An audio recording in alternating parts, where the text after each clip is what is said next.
No começo, um homem extremamente forte buscava ficar ainda mais forte, derrotando calangos com facilidade.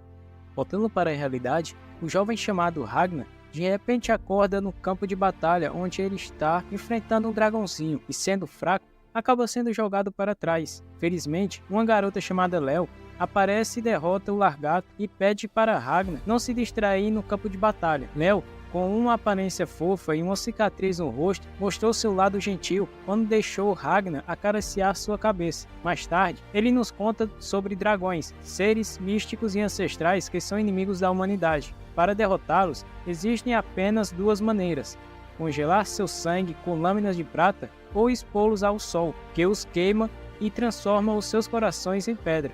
Ao voltar para a cidade, ele reconhece Léo como uma prodígio chamada Leônica, devido a uma cicatriz no rosto dela. Ele compartilha como Léo sobreviveu enfrentando 30 dragões sozinha, um feito notável. Ele confirmou tudo isso, sabendo que ela é conhecida como Amada pela Prata e por outros nomes. Ele acredita que ela ficará ainda mais incrível no futuro e só quer ver o crescimento dela. Ele tira uma foto dela, mas em outra mesa, um homem começa a provocar Ragnar, dizendo que ele estava vivendo à sombra de Léo. Ragnar e Léo não conhecem o sujeito, deixando-o sem jeito, mas ele continua a provocação, afirmando que Ragnar está atrapalhando Léo. Léo reage puxando sua espada e apontando para o provocador. Ela pergunta o que ele busca com sua espada de prata: fama, riqueza ou glória. Ela afirma que a sua busca é ser mais forte, caçando e destruindo todos os dragões. Ela estava determinada a seguir em frente quando segurou sua espada pela primeira vez. Ela estava disposta a enfrentar até mesmo o Deus Dragão, onde quer que ele estivesse. Ela perguntou se alguém queria se juntar a ela na jornada, prometendo fama e riqueza em recompensa. Mas nenhum dos homens ali demonstrou interesse, exceto Ragnar, que se ofereceu para segui-la. Quando Léo ficou sonolenta, eles se retiraram e Ragnar começou a treinar. Ele sabia que nunca seria tão talentoso quanto Léo na caça, mas estava disposto a ajudar como podia. No entanto, o homem que havia aparecido nos sonhos de Ragnar apareceu e o advertiu que ele não conseguiria acompanhar Léo e a perderia. Ragnar teve uma visão assustadora de tudo em chamas e Léo desarmada, pedindo desculpas, sendo atingida por flechas negras. Isso o deixou desesperado e ele acordou do pesadelo. Refletindo sobre o que viu, Ragnar preparou a comida e colocou Léo para descansar, pensando no futuro e no que poderia acontecer. No dia 23 de fevereiro, no ano 498 da Era do Sol, a guilda fica sem missões e decide ir para Ereze, onde os dragões têm aparecido raramente.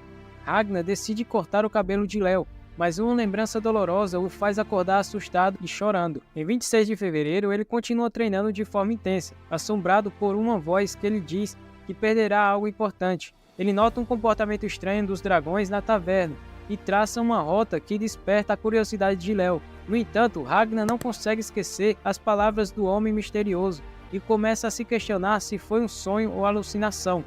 Léo chama de volta à realidade, ao notar suas olheiras e mãos machucadas, e ele finalmente decide compartilhar seus sentimentos, perguntando como pode ajudar Léo além de cuidar dela. Ela compartilha seus pensamentos sobre ele quando conheceu, reconhecendo seu potencial, embora não tão grande quanto o dela. Ela acredita que um dia ele se tornará forte e promete protegê-lo até lá. Ele relembra a sua história, onde seus pais foram mortos por dragões quando era criança, e todos que o adotaram também tiveram o mesmo destino.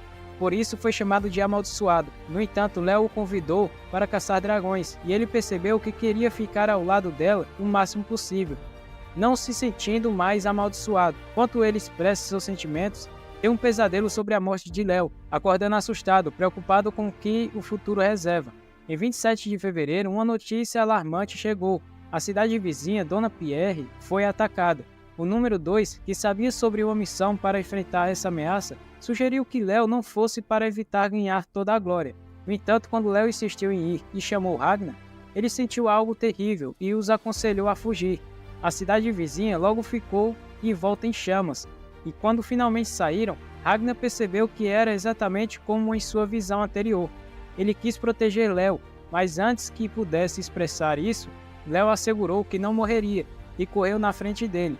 A cidade estava um caos, com dragões por toda parte. Durante a fuga dos dragões, eles notaram um humano no meio deles e tentaram ajudá-lo. No entanto, O sangue ao redor desse humano se transformou em flechas que atingiram as pessoas próximas. O homem vestiu-se com o material das flechas e ordenou que os humanos perecessem. Ragnar viu uma torrente de fogo subindo aos céus e foi verificar. Lá, ele avistou o homem com as mesmas flechas da sua visão e ficou apavorado, temendo pela segurança de Léo. Ele decidiu protegê-la a todo custo. O número 2 identificou o homem com um chicote como um dragão superior. Quando o homem estava prestes a atacar e matar Six, Ragnar aparece atrás dele e tenta atacar, mas sua espada quebrou ao tocar o monstro. O homem pronunciou as palavras: "Sangue são chamas", resultando na explosão de Ragnar e destruindo a rua atrás dele. Durante o confronto, Léo ordena que Six leve Ragnar e fuja. Ragnar cai vivo no rio, enquanto Léo enfrenta o dragão superior, mas se distrai ao ver Ragnar ferido e parte para atacar o dragão. Enquanto Ragnar afunda na água, ele tem visões de seu futuro após perder Léo. Ele decide buscar vingança contra todos os dragões, fazendo novos amigos ao longo do caminho, mas perdendo todos eles. Sua vida é cheia de perdas, mas ele persiste e se torna incrivelmente poderoso. No entanto, ele questiona o valor de ser o mais forte, quando percebe que não há mais ninguém para proteger no futuro. Ele tem um diálogo com o seu eu do futuro, que o critica por não ter protegido Léo. Ragnar afirma que agora é forte o suficiente para proteger qualquer um, mas se pergunta qual é o propósito dessa força. Finalmente, Ragnar pede a si mesmo a força necessária, já que o presente ainda lhe permite proteger os outros. Seu eu mais velho atende ao pedido desferindo um golpe de espada. Ele percebe que se tornou solitário e de repente a prata o envolve, fazendo-o acordar gritando no presente. Ele concorda em unir seu eu do passado e futuro, mesmo sabendo das consequências. O dragão elogia Léo, que pergunta se ele é o deus dragão, mas ele fica irritado com a comparação, se apresentando como um dragão superior da 17ª cadeira do sangue da asa Greywells. Ele conta a história de como o deus dragão ordenou a destruição de Dona Pierre devido a um problema em uma pastelaria. Mesmo protegendo a cidade, o deus dragão ficou desapontado e decidiu destruir o reino. Ele explica que os dragões agem de acordo com os desejos de seu deus, determinando o destino das nações humanas. Para ilustrar, ele revela que a batalha anterior não era real e os caçadores de dragões nunca foram uma ameaça para sua linhagem. Antes de atacar Léo, o tempo para e algo o atinge. Assustado, ele pensa que é uma ilusão, mas percebe que algo se aproxima. Sons de armaduras caindo ecoam e vários dragões são petrificados. Depois de arrumar seu casaco, nosso herói caminha pelo campo de batalha. Ele relembra como, ao decidir enfrentar os dragões, passou por muitos desafios, quase morrendo várias vezes, mas sempre sobrevivendo. Ele treinou incansavelmente, alternando entre várias vitórias e derrotas, até finalmente se tornar invencível após uma década. Com o tempo ele percebeu que sua espada de prata e seu próprio corpo se tornaram um só, e ele desenvolveu habilidades especiais. Após anos de treinamento, ele dominou uma técnica chamada Silverine, comparável ao Godspeed de Killua.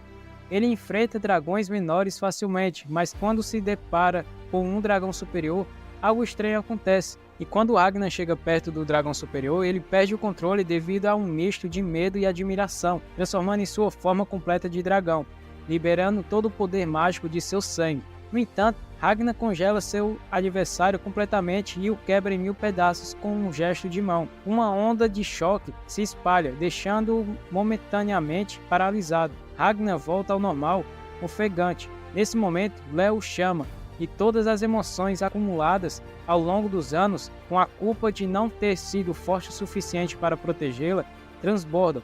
Ragnar abraça Léo e chora. Ela fica confusa, mas reconhece que ele conseguiu mantê-la viva. Ela elogia seu esforço e dedicação, mas Ragnar diz que não foi ele quem fez isso tudo. A pessoa responsável não está presente, mas ele conhece sua história e sabe o quanto ansiou pela presença de Léo. Num lugar estranho, uma mulher diz que Ragnar morreu de pé e menciona as consequências. Ela se surpreende ao vê-lo com uma expressão normal, diferente da aparência sentimental com que morreu. Ela diz que agora só podem confiar nas versões deles do passado, para fazerem o que é certo e criar um mundo onde os dragões não sejam mais uma ameaça. Naquele dia, 7 cidades de Lins foram atacadas, e 6 delas caíram, incluindo a capital. Mas também naquele dia, nasceu o ceifador de dragões. Ele acorda em uma casa ao lado de Léo, surpreso por vê-la viva.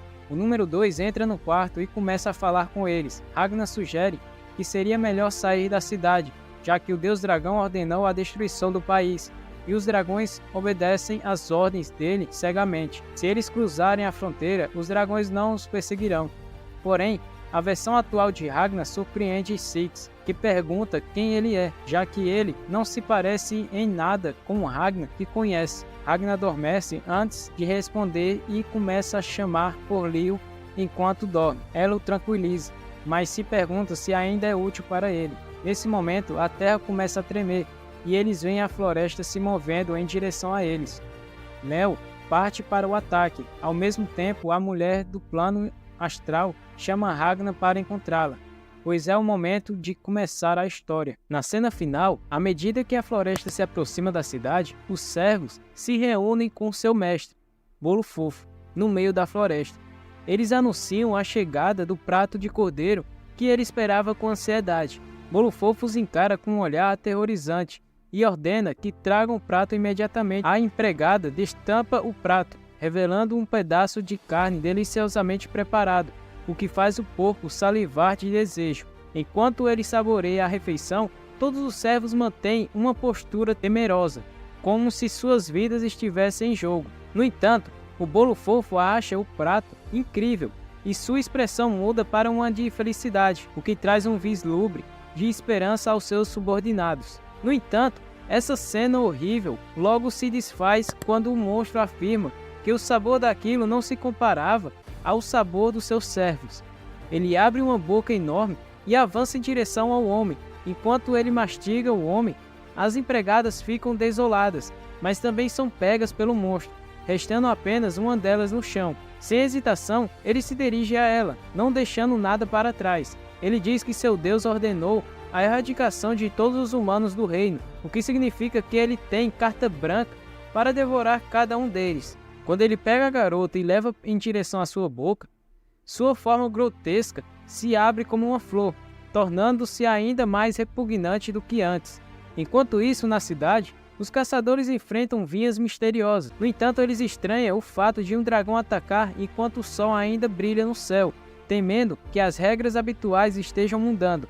Enquanto isso, Léo enfrenta desafios na Amazônia, mas é pega de surpresa por um ataque em suas costas, percebendo que uma das vinhas pegou Ragnar. Então ela parte para resgatá-lo, mas as vinhas se voltam contra ela, mirando em sua cabeça. Quando estava prestes a ser atingida, Ragnar percebe isso e acorda, congelando a cena e emitindo um brilho prateado que permite a todos verem o que aconteceu. Ele desperta em cima de uma casa, meio perdido. Após ajustar seu casaco, ele parte para a ação, mesmo sem esperar por Léo, que corre atrás dele. O dragão o vê de longe e pede para Ragnar diminuir a sua velocidade, mas ele não se importa e ataca o dragão, lançando-o a quilômetros de distância. A menina cai no chão, assustada com o que aconteceu. Ragnar começa a falar, explicando que está amaldiçoado e que todos próximos a ele acabam morrendo. Ele afirma que compreendeu isso com o seu eu do futuro. Começa a questionar o que deve fazer para evitar isso e chega à conclusão de que precisa matar todos os dragões com suas próprias mãos. Porém, ele duvida de sua própria capacidade para realizar essa tarefa, especialmente alguém como ele. Ele menciona que nem seu eu do futuro conseguiu sucesso nessa empreitada. Enquanto ele está imerso em seus pensamentos, a menina que estava sendo atacada o chama, fazendo-o se dar conta de sua presença e perguntar por que ele estava ali. No entanto, ela não compreende o que ele está dizendo. Ele pergunta se ela foi procurá-lo, mas a garota nega, afirmando que não tem ideia do que ele está falando. Ele deixa para lá e anuncia sua intenção de exterminar todos os dragões na Terra, pedindo a ajuda dela e chamando-a de Crisson. A garota não entende o que ele diz e não reconhece esse nome, então ela diz a ele que Ragnar está confuso e que seu nome é outro. Quando ela estava prestes a dizer seu nome, Ragnar a chama de Elisa, surpreendendo-a. No entanto, ele continua falando que ela é uma garota de 14 anos de uma aldeia agrícola que desapareceu devido a um ataque de dragões na terra de seu contratante. Ele alega que é essa a história que ele gosta de usar como sua identidade de fundo, pois seu eu do futuro lhe contou isso. Ragnar se aproxima dela e a chama novamente de Crimson, o Rei Dragão, o primeiro herdeiro da linhagem alada e um ex-progenitor da linhagem Sangue da Asa. Ragnar propõe que Crimson o use, já que ambos desejam a extinção dos dragões, afirmando que eles farão o que seus eus do futuro não conseguiram. A garota olha assustada para Ragnar e quando se aproxima para apertar sua mão, não faz e ainda lhe dá um tapa no rosto. Lacrimejando, ela diz que ele foi longe demais, primeiro chamando-a de homem e depois de dragão, considerando-o extremamente grosseiro. Ragnar fica atordoado, enquanto Léo o alcança, mencionando que ele foi rápido demais. Antes que ela possa terminar de falar, o dragão reaparece para uma segunda rodada, insultando Ragnar e desafiando-o a mostrar coragem. Ele se identifica como o 8º assento da linhagem alada. Sem hesitar, o dragão pula em direção a Ragnar, que ainda estava de costas. Ragnar, porém, invoca uma esfera de prata e a lança na boca do dragão, antes de se teletransportar para trás dele, segurando Léo. Ele ordena que a esfera exploda, inflando o dragão e destruindo-o em milhões de pedaços, junto com a floresta circundante. Ao observar isso, Crimson suspira e olha para Ragnar, que coloca Léo no chão. No entanto, Ragnar começa a sentir uma dor de cabeça e titubeia. Ao ver que ele não está gravemente ferido, Léo olha para o que ele fez e expressa sua felicidade por ele ter se tornado tão forte, conforme havia previsto. Ela lembra que havia dito que ele superaria sua força, embora não esperasse que isso aconteceria tão rapidamente. Ela confessa que pode ser difícil alcançá-lo agora. No entanto, enquanto Léo compartilha seus pensamentos, Ragnar mantém uma expressão séria e se afasta. Ele pede a Léo que proteja os moradores da cidade e os leve através da fronteira. Léo pergunta o que Ragnar planeja fazer, e ele menciona que ainda tem algumas coisas para cuidar. Ela insiste em acompanhá-lo, mas Ragnar a adverte de que suas ações são muito perigosas. Léo argumenta que eles são caçadores de dragões e que tudo o que fazem é arriscado. Ela começa a questioná-lo sobre por que ele quer deixá-la para trás, mas ele responde que eles trabalharão separadamente por um tempo. Isso deixa Léo impaciente e ela diz que ele deveria apenas fazer o que ela manda. Logo percebe o que disse e tenta se retratar. Isso surpreende Ragnar, pois nunca a viu perder o controle assim. No entanto, ele se lembra de que, apesar disso, ela ainda é apenas uma criança de 12 anos. Ele percebe que colocou todo o peso nas costas dela, devido à sua fraqueza. Ele se lembra do seu eu do passado, e considerava suas ações em relação a ela nojentas, decidindo que, se realmente quiser protegê-la, não pode mais ser fraco. Ragnar pergunta se ela se lembra do que disse quando se encontraram pela primeira vez. Ela recorda suas palavras sobre os fracos morrerem e apenas os fortes sobreviverem. Ragnar diz que essa frase o salvou e que está feliz por tê-la conhecido. No entanto, ele acrescenta que eles não podem mais ficar juntos, o que faz Léo implorar para que ele pare. Ele continua dizendo que ela é fraca e morrerá se ficar com ele. Isso a faz chorar e perder o controle, atacando-o. Ragnar, com tristeza, derrota sua amiga jogando-a no chão e se despede dela. Enquanto isso, Crimson observa tudo de lado. Ragnar, observando de cima de uma montanha, vê-a indo embora. Nesse momento, Crimson aparece atrás dele, questionando se era isso que ele queria, separá-la assim. Ragnar, ainda chorando, responde que está bem, mas só pode estar com pessoas cuja morte não o machucaria, ou com pessoas que não podem morrer. No alto da montanha, Ragnar chama novamente, mas ela nega conhecê-lo, dizendo que não conhece nenhum Crimson. Ela também afirma que não pode ser um dragão, pois a luz do sol a mataria se fosse um.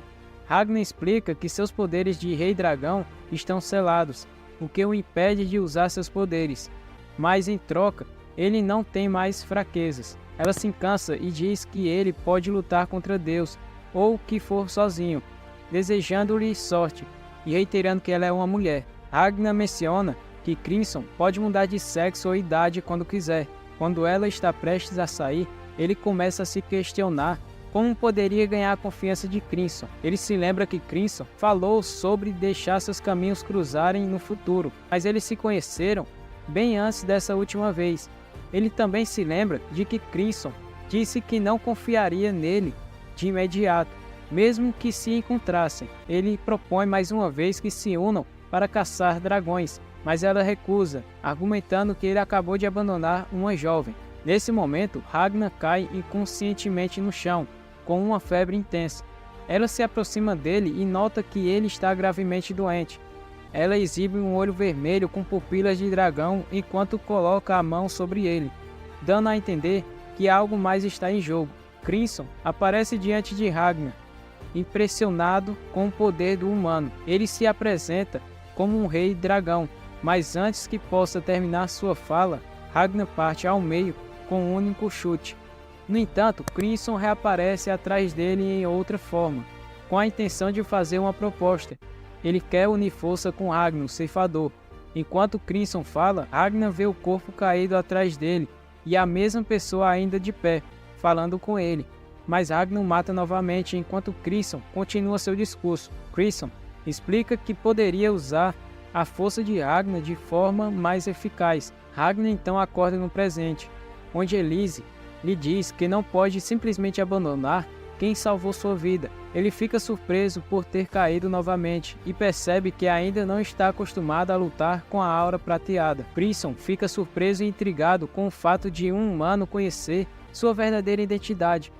Ele ri ardilosamente e revela que enquanto Ragnar dormia, examinou seu corpo e aprendeu duas coisas. O corpo de Ragnar se fundiu com uma espada de prata, e ele não se envolve com prata, mas a gera e emite. Embora não entenda totalmente como isso funciona, ele reconhece o enorme potencial disso e fica entusiasmado. Enquanto isso, dragões começam a se aproximar das pessoas que fugiram da cidade. Ragnar não hesita e agarra Crimson, correndo na direção dos dragões. Ele pergunta a Crimson se ela tem algum pedido, mas ela responde que não é Crimson com quem ele está falando, mas ainda assim ordena que ele acabe com todos eles. Ragnar ataca um dos dragões de imediato. Quando ele cai no chão, outros se aproximam, mas Ragnar se transforma em uma forma prateada e cria várias espadas para destruí-los facilmente. Uma das espadas cai nas mãos de Crimson, que observa que é um trabalho pobre, mas a alta concentração de prata permite a um caçador de segunda classe matar um dragão superior com facilidade. Isso abre a possibilidade de formar um exército de pessoas com armas semelhantes para combater os dragões, sob o controle de Crimson. Crimson fica feliz com a ideia, mas de repente começa a vomitar uma poça azul. Ele chama aquilo de seu servo e ordena a se formar. Ragnar reconhece o que está acontecendo, falando que aquilo era um slime. Crimson revela sua verdadeira forma e ordena aos dragões que fiquem quietos na presença de seu rei e que simplesmente morram. O slime derrete todos eles. Então Crimson começa a falar com Ragnar, dizendo que está disposta a aceitar sua proposta com uma condição. Então ele joga um frasco para Ragnar e diz que é um veneno, que ele morrerá em agonia se beber. Ragnar rapidamente toma o dispositivo, surpreendendo Crimson. Este último questiona as motivações de Ragnar, e ele responde que deseja acabar com todos os dragões, e com Crimson também, para proteger tudo o que ele já perdeu ou poderia perder para os dragões. Crimson compreende que o medo de Ragnar é o que o motiva a querer exterminar os dragões, e comenta que ele é irritante e não possui as qualidades de um herói, mas pode ser útil como uma ferramenta. Enquanto Crimson faz seu juramento de caçar e eliminar todos os dragões até que não reste nenhum, Ragnar tem um pensamento que o leva de volta ao futuro, quando Crimson estava prestes a falar sobre o que aconteceria depois de destruir tudo relacionado aos dragões. Com essa resolução, eles lançam-se em uma guerra que altera irrevogavelmente o curso do mundo. E é aí que começa a história de como ambos puseram fim a todos os dragões, dando início à saga de Ragnar Crimson. Estou realmente empolgado para o terceiro episódio, que será lançado no próximo sábado. Então vamos lá, senta aí e deixa aquele like para dar um super apoio à série. Ah, não esquece de se inscrever para não perder nenhum vídeo, hein? Nos vemos no próximo episódio. Tchau, galera!